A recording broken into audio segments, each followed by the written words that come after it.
खलीफा की इन ज़ालमाना कार्रवाइयों की वजह से आरियाई फ़ौजों ने अपने आबाई वतन वापस ना जाने और बरसगीर में ही क़याम का फ़ैसला कर लिया। खलीफा के अताब से बचने के लिए इन्होंने फ़ौज की मुलाजमत छोड़ दी और खेती बाड़ी को अपना ज़रिया माश बना लिया। यही वजह है कि बरसगीर की ज़बानों में बेशुमार अरबी अल्फाज शामिल होते चले गए। मुकामी लोगों के लिए अरबी के हरफ हे का असल तलफ़्फ़ुज़ करना मुश्किल था और लफ्ज़ आराई वक्त के साथ साथ फिर और फिर बिल आखिर आराई बन गया। बिस्मिल्लाहिर्रहमानिर्रहीम। हिस्ट्री एक्सपोज के मोअज़्ज़ज़ नाज़रीन, अस्सलामु अलैकुम व रहमतुल्लाहि व बरकातुहू। मोअज़्ज़ज़ नाज़रीन, आराई एक ज़ात है। इस ज़ात के लोग पाकिस्तान में कसीर तादाद में मौजूद हैं। और अब बात करते हैं कि आराई आए कहाँ से। आम में से बहुत से आराई कौम से ताल्लुक़ रखते होंगे। आए आप दोस्तों को इनकी तारीख़ के बारे में कुछ बताते हैं जो यकीनन आपके लिए दिलचस्पी और मालूमात में इजाफे का बाइस होगी। ये बात आपके जहन में रहे कि ज़ात सिर्फ हमारी पहचान के लिए होती है। इस पर फ़ख्र करना मुनासिब नहीं। हम पहले मुसलमान हैं, फिर पंजाबी, पठान, अराई, राजपूत, जाट वगैरह हैं।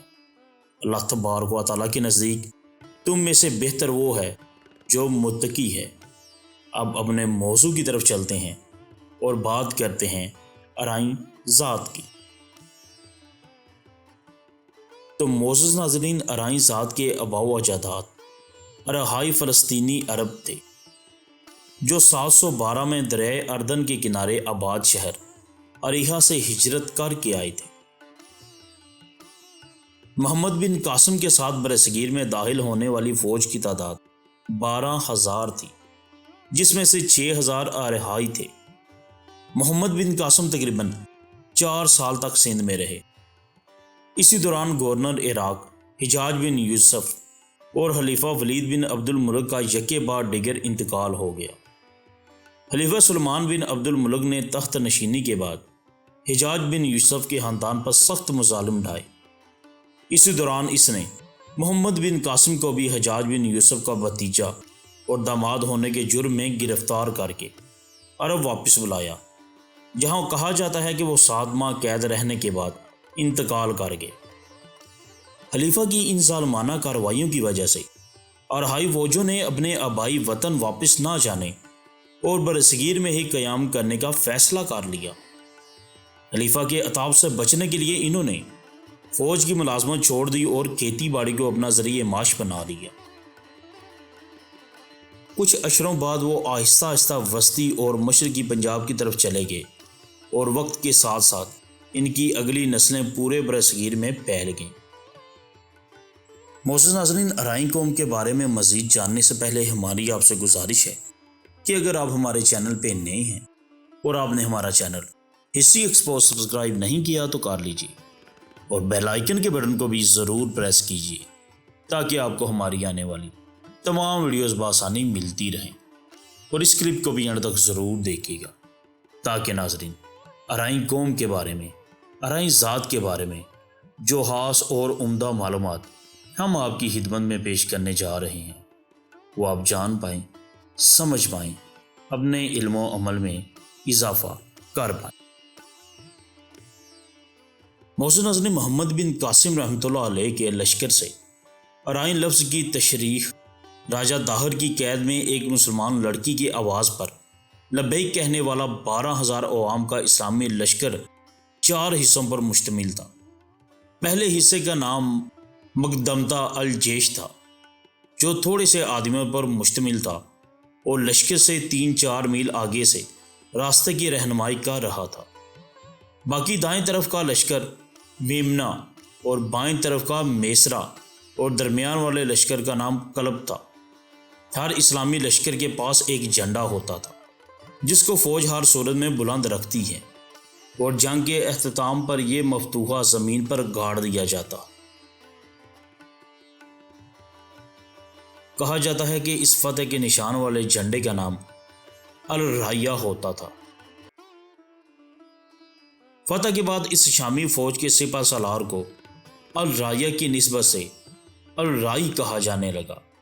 لفظ الرائی عربی میں جب بولا جاتا ہے تو سننے میں آرائی ہوتا ہے، کیونکہ عربی میں الف کے بعد لام نہیں بولا جاتے، یعنی الرائی لفظ کو انگلش میں آرین کہتے ہیں۔ انگلش تاریخ دانوں نے جو یہ لکھا ہے کہ آرین نے یورپ سے آ کر یہاں حملہ کیا اور آباد ہوئے، بالکل ٹھیک لکھا ہے، کیونکہ جب یہ واقعہ ہوا اس وقت شام میں اسلامی خلافت اور دنیا کی سپر پاور تھی، اور اس سلطنت کے علاقہ یورپ میں بھی تھے۔ اس وقت جب یہ لشکر شام کے جس علاقے سے بھیجا گیا وہ آج بھی شامی علاقہ یورپ کی حدود میں واقع ہے۔ خلاصہ کلام یہ کہ آرائی قوم برصغیر پاک و ہند میں عرب سے محمد بن قاسم کے قیادت میں ہی آئی تھی، جو بعد میں مستقل طور پر یہاں رہائش پذیر ہوگی۔ ان میں آج بھی زیادہ تر لوگ کھیتی باڑی کے شعبہ سے منسلک ہیں۔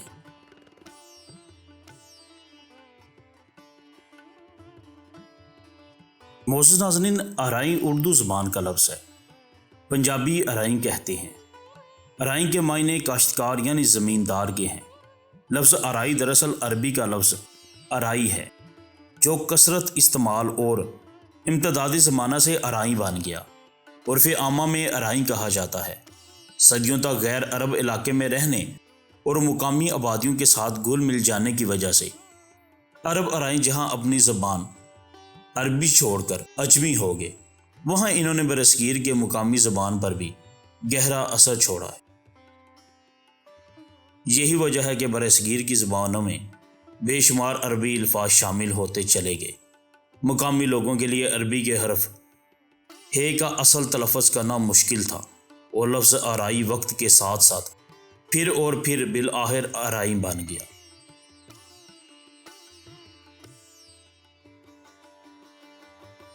تو معزز ناظرین، آرائیں قوم کے بارے میں جو ہم نے آپ کو بتایا، جو مختصر تاریخ ہم نے آپ کی خدمت میں پیش کی، آپ کو کیسی لگی؟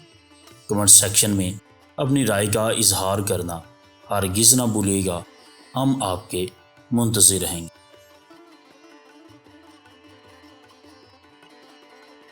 دعاؤں میں بھی ہمیں ضرور یاد رکھیے گا، اپنا بھی ضرور خیال رکھیے گا۔